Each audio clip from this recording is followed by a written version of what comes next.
In fact, a great victory today for cattle farmers. 9 years ago, the Gillard government overreacted to yet another one-sided ABC documentary, this time about cruelty to cattle, and it banned live cattle exports to Indonesian abattoirs.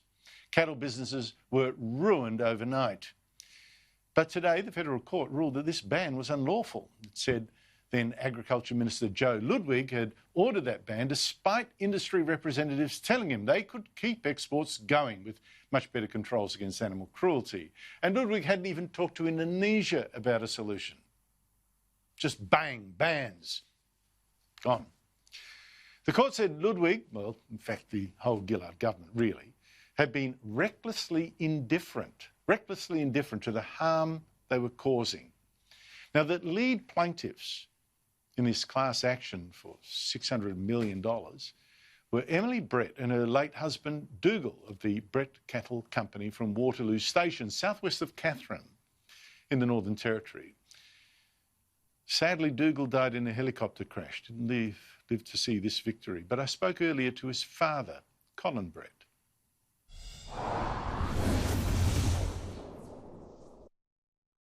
Colin Brett, thank you so much indeed for your time. How do you feel with this win? Fantastic, to be quite honest. Andrew, absolutely fantastic. And I think it's a great win for Australia, and I think it's a great win for the Australian people. That governments are never allowed to cut things out overnight without giving us a reasonable time to adjust to what they're doing. And as well as that, Andrew, what they've done to Indonesia.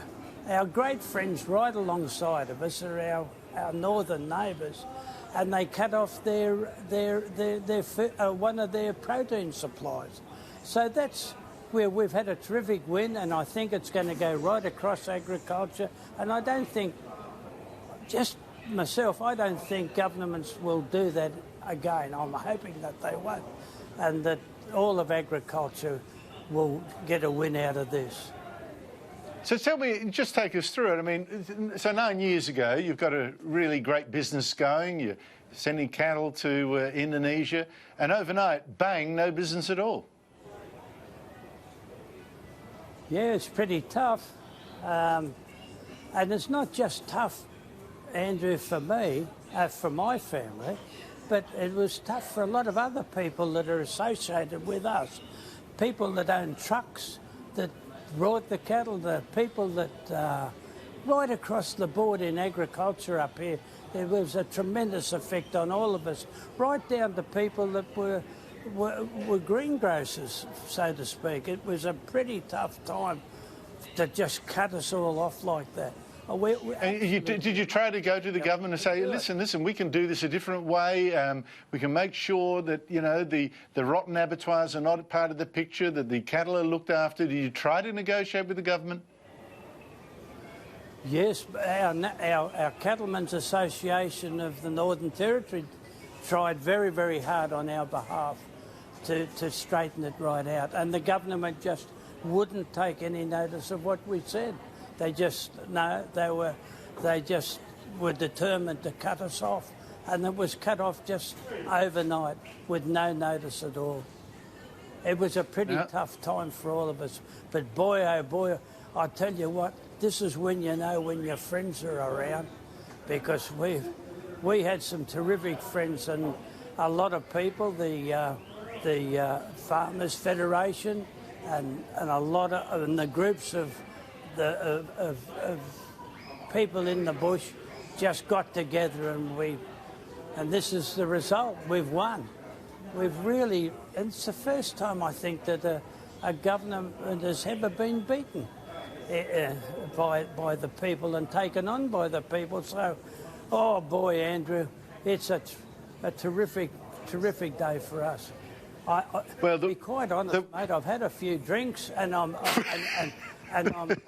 celebrating like bloody hell, and I don't know whether I'm making any sense even to you, but no, you're making sense, Colin. What a day. But listen, the one sad thing about this, of course, is that Dougal, your son, never lived to see this day.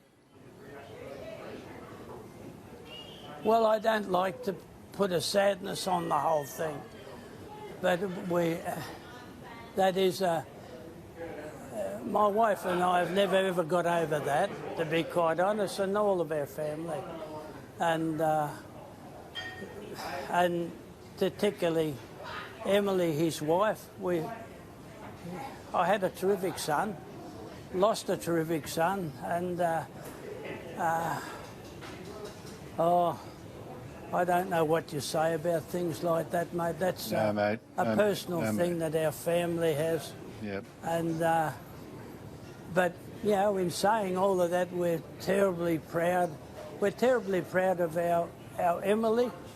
Emily's done a lot of the things for this to happen, and her and Dougal together, and you know, their children, my grandchildren, are growing, and they're real good kids, and oh well. Yeah. Colin, just toast him, and mate. We win and sometimes we lose. Yeah. Well, you've had a great win, not just for yourself, for your family, but of course for the country, because you can't have a government acting this way. Yeah, you can't have a government acting this way. So congratulations to you. Thank you, Andrew, and I appreciate you saying that very, very much. Bye.